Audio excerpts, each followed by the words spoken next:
The question is that the amendment be agreed to, and I call the honourable member for Higgins. Thank you, Deputy Speaker. The growth of Australia's world-class superannuation system is a major economic and civil achievement of the past 30 years.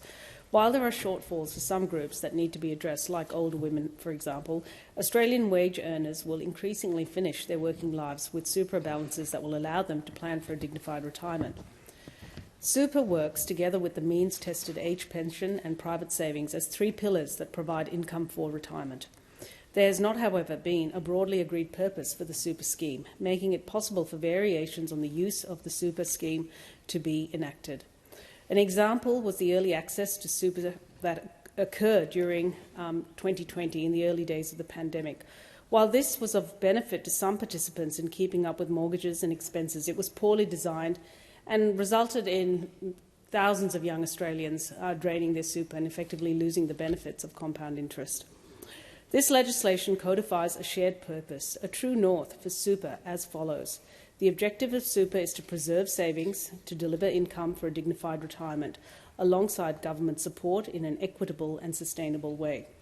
Legislating an objective of super will provide stability and confidence to policymakers, regulators, industry and the community that changes to super policy will be aligned with the purpose of the system. It will also ensure members and funds have more certainty over future changes to the super system throughout both the accumulation and retirement phases. How will it work? Policymakers will be required to assess future changes to super legislation for compatibility with this objective. The terms used in the proposed objective are worth exploring. Preserved savings means super savings should not be accessed for purposes outside of retirement income, apart from truly exceptional circumstances. Draining a super for cosmetic surgery is not one of them. This recognises that super exists as a savings vehicle to provide income in retirement and is not a pool of individual savings to meet other lifetime costs prior to retirement. When savings are preserved, the compound returns on super help in individual savings to grow over a long period of time. That's the benefit of compounding interest. Young workers who cleared out their super balances in 2020 will miss out on these gains. The bill has no impact on existing arrangements for early access to financial hardship or on compassionate grounds. These are unchanged.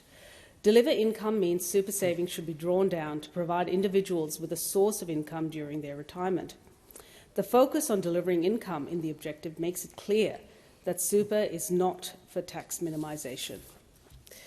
The inclusion of dignified in the objective indicates that there is a certain standard of living in retirement in which the super system should strive to deliver for Australians, alongside government support. Dignified also reinforces the concept of delivering income and clarifies the need for trustees to ensure that they know their members' needs and support members to optimise their standard of living in the retirement phase. It's all about preserving a standard of living that Australians rightfully expect in retirement.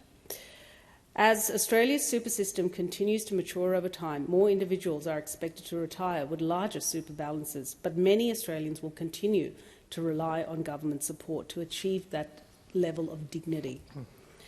The inclusion of equitable in the objective reflects that super policy can have a distributional impact across Australian society, and policymakers need to be aware of these impacts when making changes to this system. Sustainable signifies that the super system should be robust to demographic and economic change and cost-effective in achieving its objective. And that speaks to intergenerational equity. There is significant public attention paid to the accumulation phase in super in comparison to the retirement phase, for example, in public identification of underperforming funds. The super objective clarifies that super is about income in retirement. Australians will benefit from better information and guidance as they enter the retirement phase. This could be a follow-on from enshrining the objective. The objective will serve as a reminder that achieving better living standards for Australians in retirement is at the heart of the super system and that future policy changes should be compatible with this objective. I commend this bill to the House.